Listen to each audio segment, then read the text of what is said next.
The history of British architecture up to the beginning of the 20th century has been one of evolution. A story that's unfolded over the best part of 1,000 years. But the horrors of the First World War stimulated a revolution in architecture. This new movement turned its back on history and tradition and looked to the new. It was, in turn, to fascinate, confuse, and derail British architecture. That movement was Modernism. Like the arrival of Norman architecture, a new style had arrived from the continent, making a clean break with what had come before. And like we'd done hundreds of years before, we absorbed this new style and made it our own. And as with the Normans, we went on to produce buildings that were often brilliant, but were, in their time, sometimes alienating and brutal. This is the story of the architecture of 20th century Britain.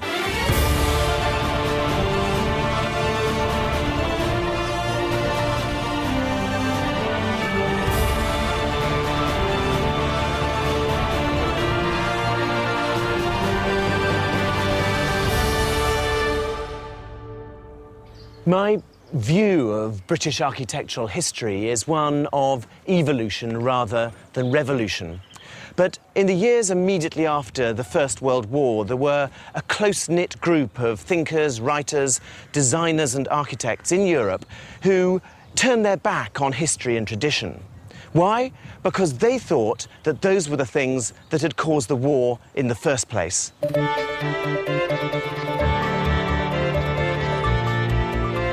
After centuries of architectural evolution, revolution became the buzzword. Modernism had arrived. This is what the modernists rejected. Buildings from the early years of the 20th century that grew out of tradition and enjoyed decoration. This was the opposite of what modernism was about. They justified their point of view with new and radical theories. Architecture had become intellectualized. Simplicity and functionality were the future. History was quite literally a thing of the past. The arrival of modernism in Britain after the war was equivalent to the arrival of the Norman style after the conquest in 1066. It was an entirely new style. It turned its back on the past. It was rich with political purpose, and it changed the way Britain looked. Hungarian architect Erno Goldfinger built this short terrace of houses in Willow Road, Hampstead, in 1939.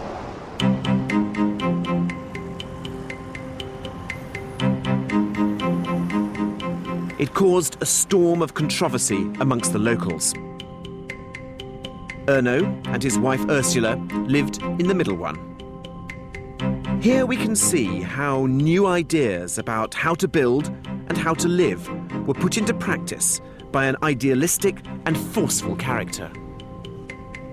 A personal quirk that he had, which was rather special to him, was to use found objects, really, for his furniture. So here, for example, on the sideboard, we've got these I-beams sawn off, standard bits of sort of building site stuff. It looks very industrial, yes. Exactly, but clever. I mean, it actually does its job very nicely. Under the table, it's held up on a machine tool base, a fantastic big piece of cast iron that, you know, will make sure the table doesn't fall over, but it's also a cheap thing to buy. You don't have to remake that. The decoration, as it were, comes out of the way that you live. It's also very light, isn't it? Because this is almost a wall of continuous glass. It is, and this is really architecturally one of the things that sets it apart from an earlier house or a more conventional house of the same date. And you can open this door, you come straight into the living room. This room's a lot warmer, isn't it? Because it's completely lined in wood. But it isn't sort of my idea of comfort, because these chairs look very uncomfortable. And there are so many hard surfaces, so many sharp edges and so many clean lines and so much lack of decoration. It was a didactic house. There are letters that Erno wrote to Ursula before they were married, in which he's describing the house that he will build and that it will teach her how to be less bourgeois and, I suppose by implication, teach the world how to live in a better, new way. Isn't that one of the things that does put people off this type of architecture, this period of architecture, is it does have this mission to tell you how to live and how to live in a new and modern way, which they assume is better than the old way. It has aspects of religious conversion about it. You become a believer. The modernists saw architecture as a way of bringing their utopian vision of society to the masses. The message was, if you lived in a house like this, your life would be better. While Goldfinger built a house to teach his wife about the benefits of modernism, his contemporary, Bertold Lubetkin, went even further, building a zoo that wouldn't only entertain, but enlighten the people of Britain. Anna Kay is on a mission to discover how a simple zoo brought the brave new world of modernism to the British public.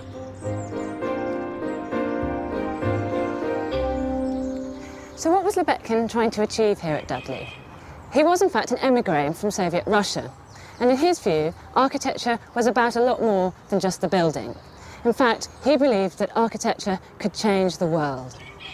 Lubetkin Zoo, which opened in 1937, consisted of 13 buildings. It was a showcase for the best of modernist architecture. For the people of the depressed West Midlands, it was a glimpse of a brighter future. You just have to look around you and you can see that Dudley, like the rest of the West Midlands, is almost a continuous urban sprawl. And at the time that Lubetkin originally came here in the late 30s, there wasn't a lot in the way of amusements and amenities. And I think he really saw the opportunity with the zoo to provide the local people with entertainment, but also present modernist architecture to them in a way that they'd never seen before. He'd been born in the Russian Empire, he'd witnessed the Russian Revolution from his bedroom window, and he'd been wrapped up in the whole sort of constructivist movement in those early post-revolutionary years. And then to think of him bringing all those influences to Dudley and building what is almost a sort of giant piece of constructivist art in the middle of this area is quite amazing. Lubetkin believed that the sight of perfect modernist buildings set in a beautiful landscape would convert the population. His dreams became reality. The people came in their droves. Dudley Zoo was a runaway success. On its opening day, 250,000 people turned up here, of whom only 50,000 could actually get in. Over the following summer season, 700,000 people visited the zoo. To put that in perspective, that's about as many visitors as Stonehenge gets today. Dudley Zoo was a sensation.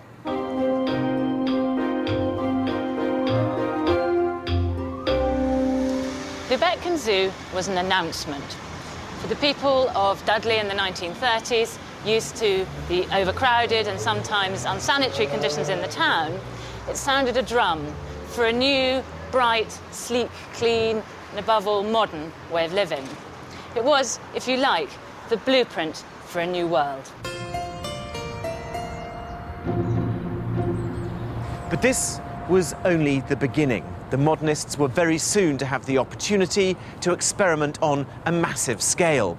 The Second World War destroyed the centres of many British towns and cities, and they would, of course, need rebuilding. But the question was, would the utopian experiment succeed? Between 1939 and 1945, 74,000 tons of high explosive rained down on Britain.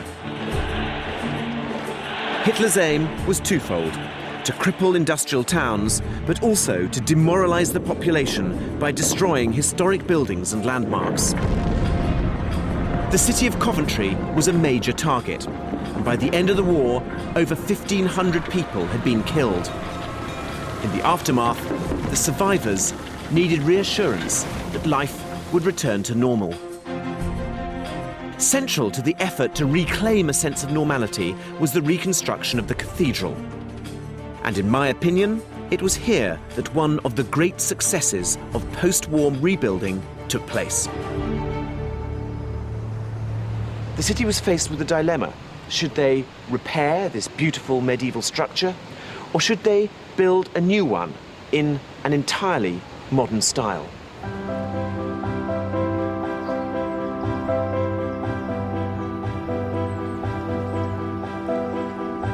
Designed by the Scottish architect Sir Basil Spence and opened in 1962, it is one of the greatest modern buildings, evolved from a 1,000-year tradition of cathedral building. Great space, isn't it? The way it just opens forward and you can see everything from baptism behind us through to crucifixion and death in this simple, that very carefully engineered space. The whole of this ceiling, to me, it looks like was almost like a cobweb. Well, it's based on the eyes of a fly, blown up using latest modern microscopes in the 50s. Yet it's also essentially quintessential Gothic fan vault. It's got that feeling that you could be in a medieval cathedral almost. Well, this is what this church is all about. It's about compromise, it's about bringing tradition and modernity together. And you see that in the simplicity of the art as well as in the structure. I love the baptistry. I love this stained glass, and I love the... It's the sun, isn't it? This great big thing here. It's the east sun rising over the very simple hewn font that's just a stone from Bethlehem. It's almost like a medieval building built for illiterate people. It's very much a people's cathedral. People paying for this building out of their own pockets. Spence did fantastic amount of lecturing to raise money from ordinary people for this building when the church and the city council weren't very forthcoming. And he made himself very much a public figure, and this was a public building. I remember being brought here by my parents as a small child, and it was so packed. You had to sort of shuffle round up one aisle and down the next. All I can remember are these pennies on the floor, which I think are just gorgeous mementos for any child. 1962 is the year the cathedral's opened, and it has a special resonance for me because it also happens to be the year I was born. You're giving yourself away, aren't you? Now, this is something else that I think is really wonderful about this building, which is the way the roof is held up by these incredibly slender, very, very elegant columns. Beautifully made concrete. This is concrete as it should be done. Beautifully made. It's almost like stone. And yet, look below your feet. What's holding this whole building up are just tiny, slender pieces of steel. My favourite thing in this whole cathedral is the eagle on top of the pulpit. I mean, it's by Elizabeth Frink, isn't it? It is. And I just love the way it's a reference back to a great medieval brass lectern, one of those things built in the 13th or 14th century. But it's so modern, it's so beautiful. It's there, poised up to fly into the congregation with the word of God. It's art gallery quality art brought into a cathedral or public space, which is very much the thinking of the time in the 1950s. But what's great about this cathedral is the quality of the art, all by internationally known names, and the design of the cathedral became based around the art because it was commissioned first.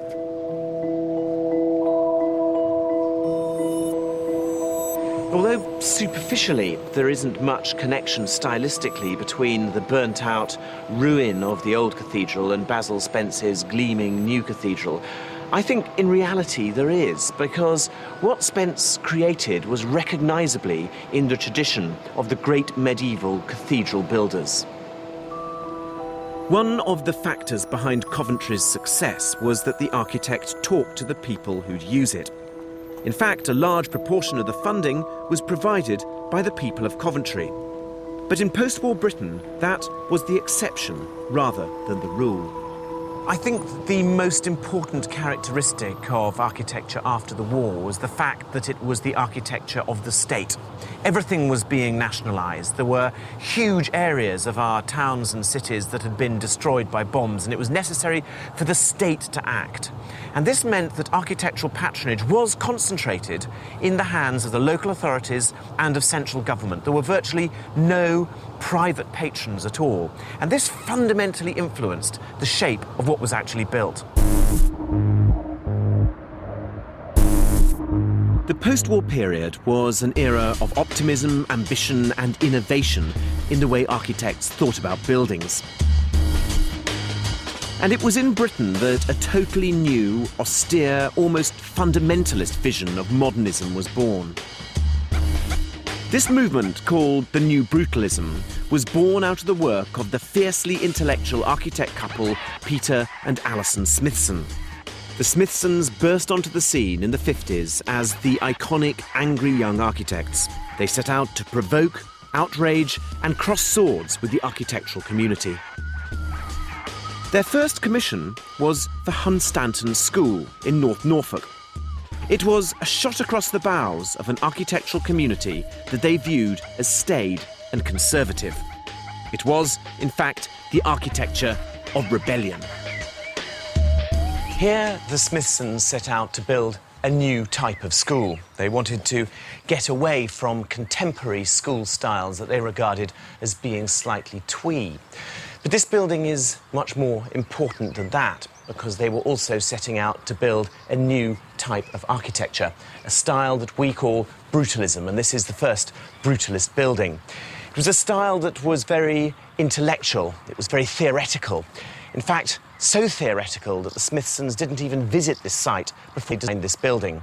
The question's really got to be asked is a school really the right place to conduct a great experiment in a new type of architecture? This secondary school, effectively a glass and steel box, was designed for 450 pupils in 1954. It was quite unlike anything that had ever been built in Britain before. Uncompromisingly innovative. The classrooms are arranged in pairs, and each pair is accessed by a staircase. This is very deliberate as far as the Smithsons were concerned. They wanted to avoid wasting any space, and they were very keen not to have any corridors. The other advantage it has is that when the pupils have finished their lessons, they can come down into communal space, and eventually they enter this monumental assembly hall right at the centre of the school. The roof is organised to bring light in through clerestory windows. And everywhere you look, everything is very carefully and simply designed.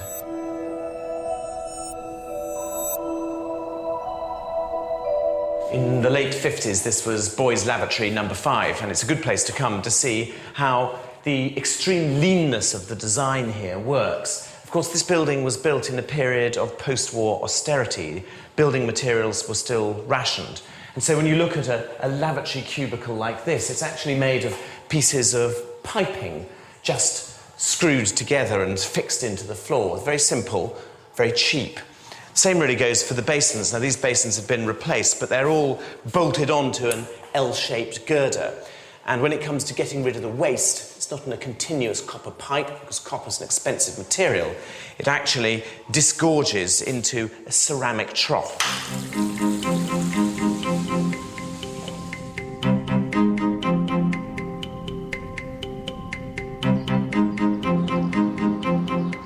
I think they want to prove that there's something in architecture other than prettiness. They want to really examine the modernist concept of honesty to materials. Modernists had said we must expose what we're doing, we must show the structure, and they really did it. They showed all the steel, they showed all the brick. Everything is what it looks like. There was a huge backlash against it from the older generation whom it was intended to offend. So you have people writing to architectural journals about new barbarism, and you have a very strong reaction against it, saying you can't put children in a building like that it's crass, that it's crude. As a design for a school, it's deeply flawed. In the heat of the summer, the welded steel frame distorts, causing the windows to crack and explode. Not what I would call a success. Because they'd never even been to the site, they don't realise that Hunstanton is one of the sunniest bits of Britain. This is the best beach in the whole of North Norfolk, just 10 yards from here. I mean, You'd die with heat in this building. Well, I think part of what's going on there is that there had been such improvements in services in the previous 20 years. Central heating was very new and had suddenly become ubiquitous, and every council flat was being built with it. And I think they probably believed that the same would be possible with cooling, and that problems would be solved by technology. It's a very strong belief of the time, of the 50s and 60s. They really did think that they could build in the hope of a better world growing around their buildings. This problematic building isn't the only villain of the piece. The problems arose as it influenced the design decisions of local authority architects throughout the 60s and 70s. Architects who wanted to design modernist schools and strove to imitate the Smithsons. It's very difficult for us today to appreciate just what a big influence this building built in a small town in Norfolk actually had. The Smithsons set out to change the way the architectural profession in Britain thought and the way they designed buildings, and they actually succeeded in making international waves, which is a pretty rare thing in British architectural history. But I think the core question about this school is, was it in fact, in the end, a force for good in British architecture? I don't think it was. Why? Because it launched the new brutalism, a style that would unfortunately become the architecture of choice for the newly formed welfare state of the 1950s. Britain needed to house its expanding population. And so the councils turned to brutalist architects who promised to build fast and cheap. But the honesty in the brutalist treatment of materials created buildings that, in my opinion, are simply ugly set against our historic traditions of building in timber, brick and stone. Being built cheap, they also suffered from sometimes disastrous structural problems. But worst of all, the building of the new estates corresponded with the rise of vandalism and crime in the 1970s. The walkways and stairwells of these estates became frightening places to live.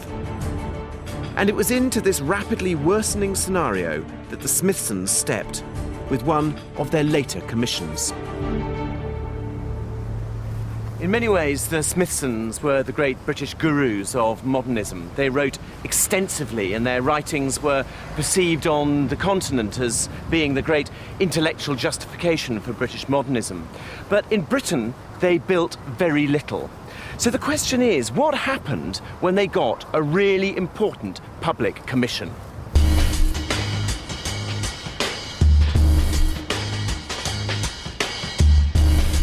Robin Hood Gardens in East London was built in 1972.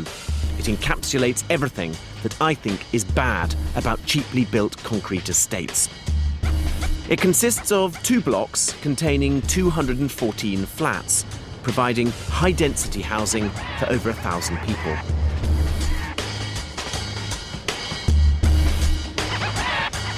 Here, the Smithsons realised their concept of so-called streets in the sky. This was their attempt to transfer the communal spirit they noticed in terraced streets into high-rise blocks. But it didn't work. By the time this block was built, the people of Britain simply didn't want to live in buildings like this. The modernists wanted a new world, but people wanted buildings that felt familiar, not alienating.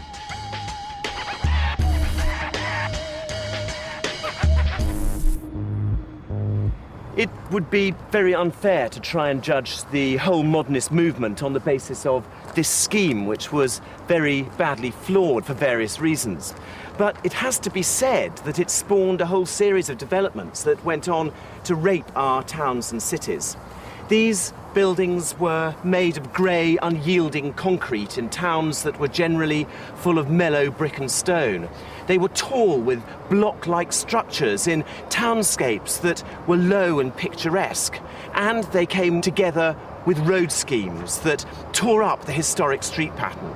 And for that reason, it's possible to appreciate the historic significance of this building, but it's very difficult to forgive it. While the modernist agenda was radically changing the architecture of public buildings such as schools and mass housing, there were projects afoot which would transform whole cities along modernist lines. The modernists were visionaries, and their ambitions stretched far further than just building houses and zoos. What happened when they had the opportunity to rebuild an entire city? Stephen Parisian investigates what became of the utopian rebuilding of his hometown of Plymouth, the most bombed city of the Second World War. Most people think that Britain's cities were modernised as a result of German bombing during World War II, but that's not entirely the case. In many places, city planners were dreaming of a modernist utopia before the war. To understand the story behind the rebuilding of my hometown, I dropped in on Jeremy Gould, Professor of Architecture at the University of Plymouth. In the 1930s, Victorian architecture was very much perceived, wasn't it, as part of the dirty old past. I think there's a marvellous overview, isn't there, here, of showing the cramped streets, which they saw as insanitary, keeping out light. Of course, some of those problems were real. I mean, tuberculosis in cities was a problem. Water supply and typhoid was a genuine problem. In the 1930s, of course, modernism was very much linked with health, with the beneficial effects of exercise, of sunlight, and crowded old Victorian cities presumably were about the last place to pursue such ideals. Yes, Victorian architecture was dirty and old-fashioned, and that generation hated the architecture of the previous generation. So with the destruction of the Second World War, they had the chance to sweep the old city away. Post-war Plymouth was to be a triumphant vision of a modernist utopia. But did the grand designs of the city architects work? Per square yard, Jeremy, we know that Plymouth was the most bombed city in Britain, but not everything went, did it? I mean, in this post-war photo, you can still see a lot of the Victorian townscape still there. I mean, it started during the war that the Royal Engineers dynamited any damaged building. But the point was, of course, they were clearing the city, waiting for this new vision, which Sir Patrick Abercrombie provided in 1943 with a plan for Plymouth. A grand plan like this wasn't without precedent. Over 200 years earlier, Edinburgh New Town was built from scratch. But while that was realised through the efforts of private entrepreneurs, this was a state-sponsored new city. Jeremy, it's very obvious from up here, isn't it, how the grid works, where it stops. You can see the old Victorian city stretching way over there. And this central axis below us here, that's the centre point, is it? It's the basis of the grand idea. It was all rigidly zoned. This is the shopping zone, this is the civic zone, the churches are all together at the south end, and out on the west was the theatre precinct. We're very much here, aren't we, looking down at the quality end of the development with the splendid bank terminating the view up the Royal Parade. This bit is the most complete part. As time wore on and as the city was developed northwards, the money ran out, the scale was reduced, the quality of the architecture went down because they literally couldn't afford to build buildings of this scale. One of the buildings that wasn't affected by later cost cuts was this, the ultra-modern replacement for Plymouth's lost Victorian pannier market.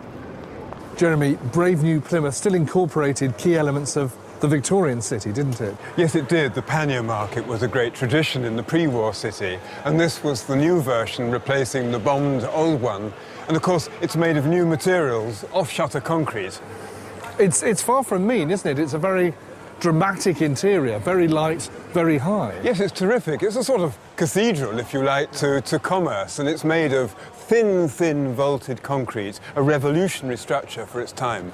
So really, encouragingly, a new form has been found for a very traditional function. Yes, that's exactly right, and the tradition continues. But on the fringes of the city, the money ran out, and uninspiring rows of shopfronts were erected. And it is in these areas by the ring road that you find the worst of 60s and 70s council architecture. And a sight depressingly familiar to us all, the multi-storey car park. What Abercrombie and his fellow planners could not have anticipated was that in the decades after the Second World War, use of the car increased hugely. The response by the 1960s and 70s was, to say the least, disappointing. Huge structures like the one behind me were inserted crudely, brusquely into the dense city centre plan. More recently, Plymouth City Council have attempted to lighten the structure by making it into a sort of hanging gardens of Plymouth, but the result is still the same, something brutal, ugly, that really doesn't fit with Abercrombie's vision one iota.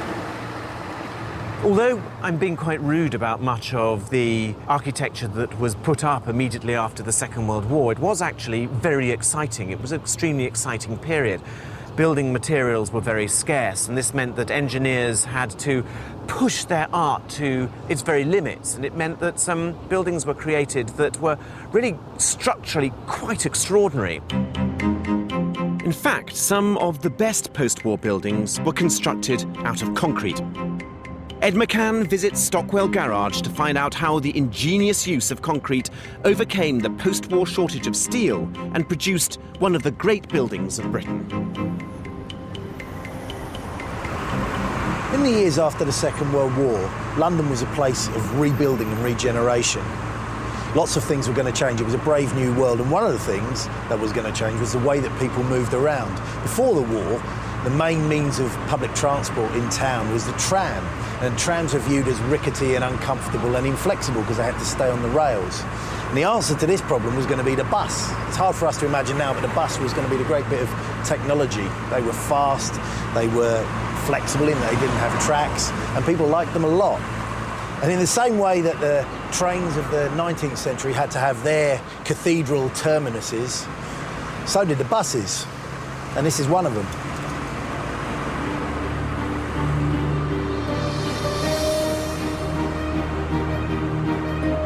This is a classic piece of form follows function design. This building is not about adornment or beauty in the first instance. This is about buses. When you've got 200 buses milling around in this space, you don't want them banging into any columns, so this is a column-free space. And in fact, when it was built, this was the biggest concrete roof without any columns inside in the whole of Europe.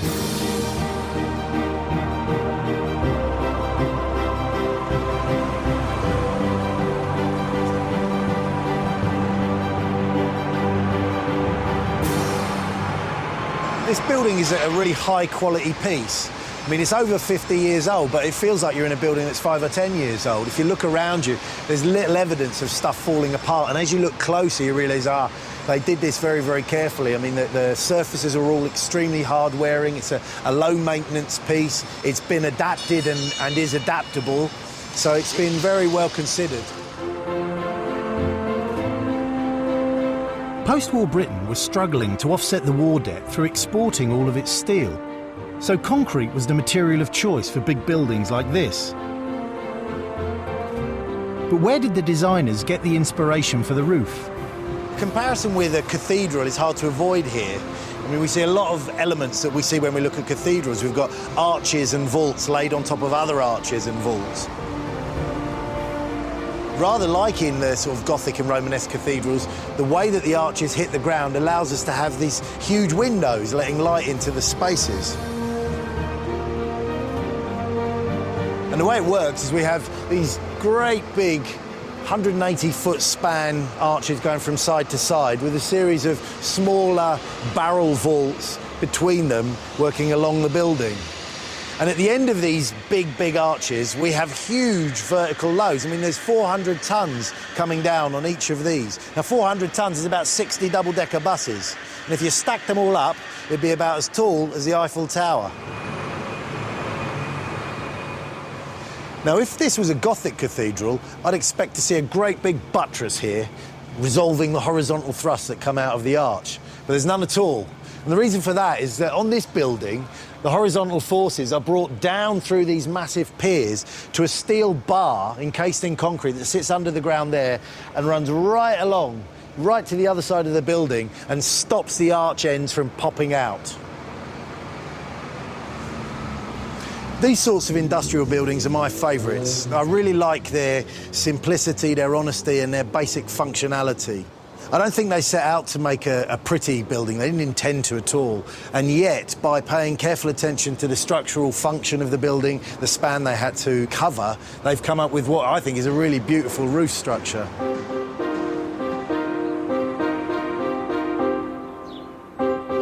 Some of the greatest modern buildings arrived in the early 60s in the universities of Britain.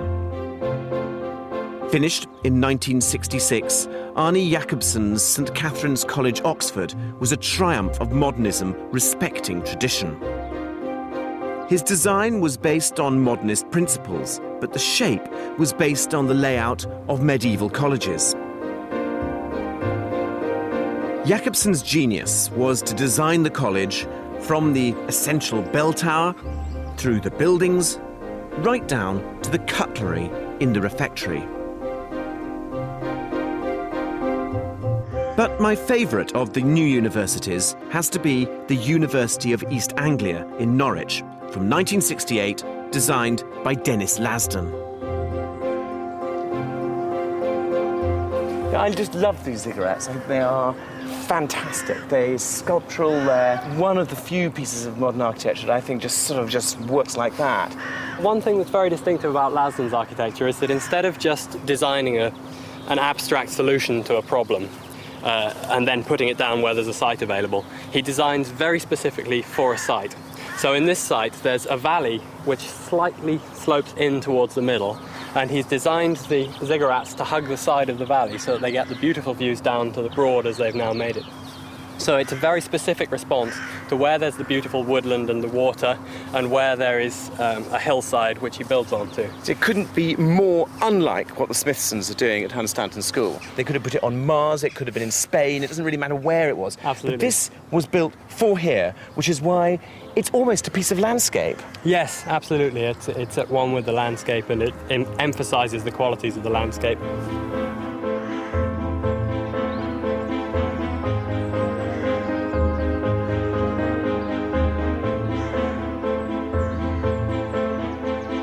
The buildings aren't just fantastic things to look at.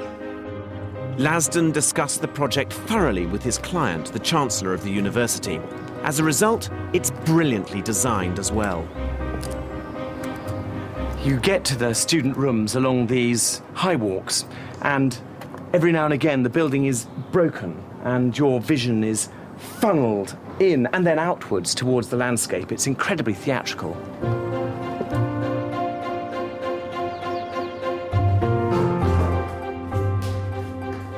But instead of building all the rooms off long alien corridors, he used a trick from the medieval colleges of Oxford and Cambridge. The rooms off staircases.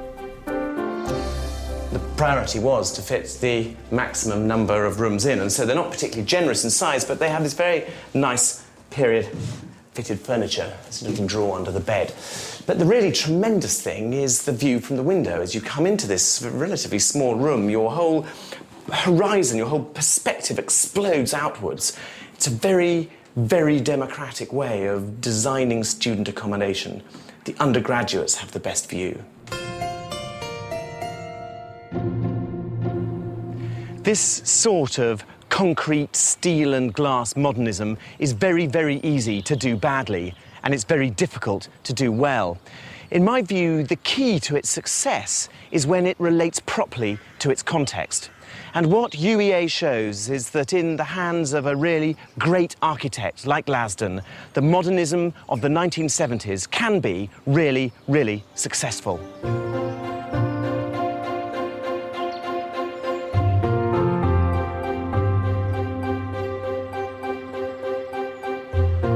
Dennis Lasden also designed the Royal National Theatre, built in the mid-70s. It was a showpiece for brutalism. But the National, although a brilliant building in itself, sticks out a mile on the south bank. It's like a spaceship has landed by the Thames. The University of East Anglia, though, fits into the landscape. It's sensitive to its surroundings. One of the reasons that Dennis Lasden's buildings at the University of East Anglia are so successful is because they respond incredibly effectively to their context. And here I think we come to the nub of the issue. For too many towns and cities in the post-war period, these state-sponsored buildings were completely divorced from the historic cities that they were placed in.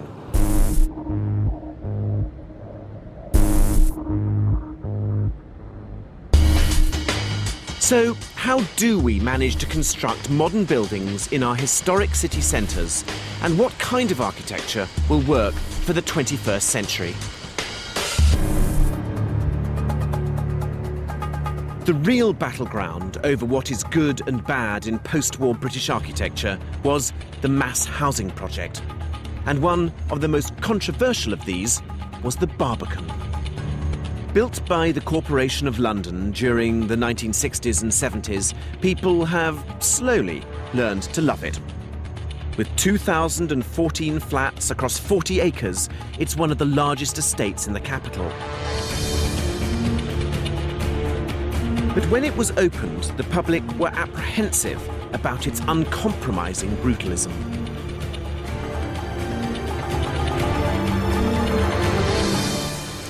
Look at its ambition, look at the scale, look at all the architectural references, which of course are European and French. And I think that for 25 years there's been an interesting dialogue where people have been saying, why does this building, why does this estate cause us anxiety? And I think it is because in a very important and deliberate way, it's not British. Even though the Barbican's brutal, in-your-face architecture to many people seems foreign, it does have a strange appeal. Although there's no doubt that this building turns its back on the past in so many ways, it's not without a sense of place in the wider history of London. It's in fact built on the site of the Roman fortress, and I don't think it's too fanciful to imagine that this water is a moat and this great walkway that I'm on is a drawbridge. It is, after all, called the Barbican. In my opinion, the Barbican Centre is a great work of architecture, but it has great flaws too, principally in the way it turns its back on the rest of the City of London. But as a modernist building, it succeeds, and succeeds very well, but only for two reasons. The first is its location. It's sited in the heart of the financial capital of the nation, and everybody wants to live here. But secondly, because of money.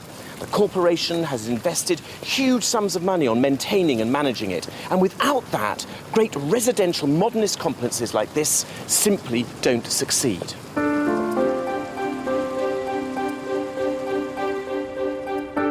But across the Thames, in the shadow of the brutalist National Theatre, is a development that I believe shows us the way forward. Despite the undeniable problems with much post-war British architecture, there are now some really tremendous buildings being created in this country, and many of them have very deliberately learnt from the mistakes of the past. And one of my favourites is here at the ongoing development at Coin Street in Waterloo. This area was originally set for office development in the early 80s, but the local community protested and bought the site themselves. And what did they decide to build?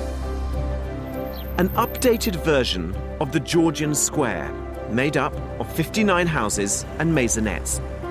No pokey flats. Despite being entirely modern, it is rooted in tradition. It is evolutionary, not revolutionary. The first reading of this is as a Georgian Square, as a complete urban block with a hole in the middle, where a series of individual houses come together in an occupied communal space. And this scheme here, I mean, is very novel, it's very original, but it just doesn't turn its back on everything that had come before. One of the most radical things we think we've achieved on this scheme is not to be radical at all, but just build on some of the models that already exist. We're dealing with a very different set of circumstances here, but that doesn't mean to say that you have to throw away the good elements of historic architecture, such as the size and the shape and the overall form of the dwellings. I've recently been to see the Smithson School in Hunstanton, and there's the example of a building that was generated by ideas and was sort of put down in a field in the middle of Norfolk, and the children were told to sort of get on and, you know, be educated in it. Well, your approach really is more or less the opposite of that. This isn't housing for the rich. This is for inner city workers.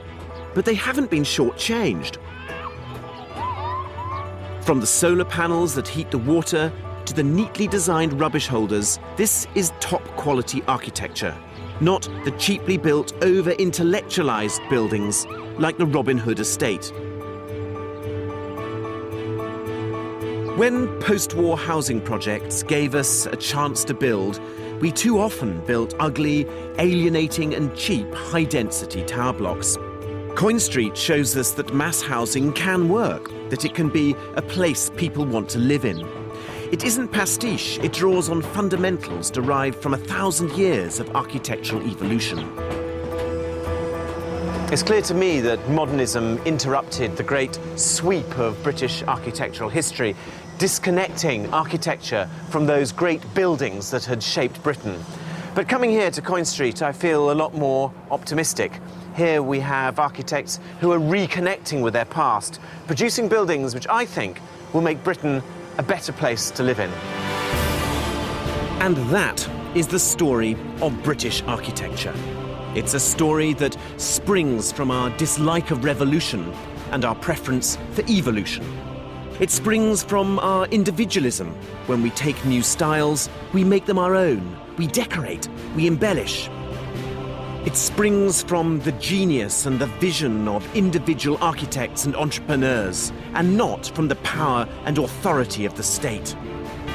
It springs from the fact that we live on an island, often isolated from the trends of design on the continent.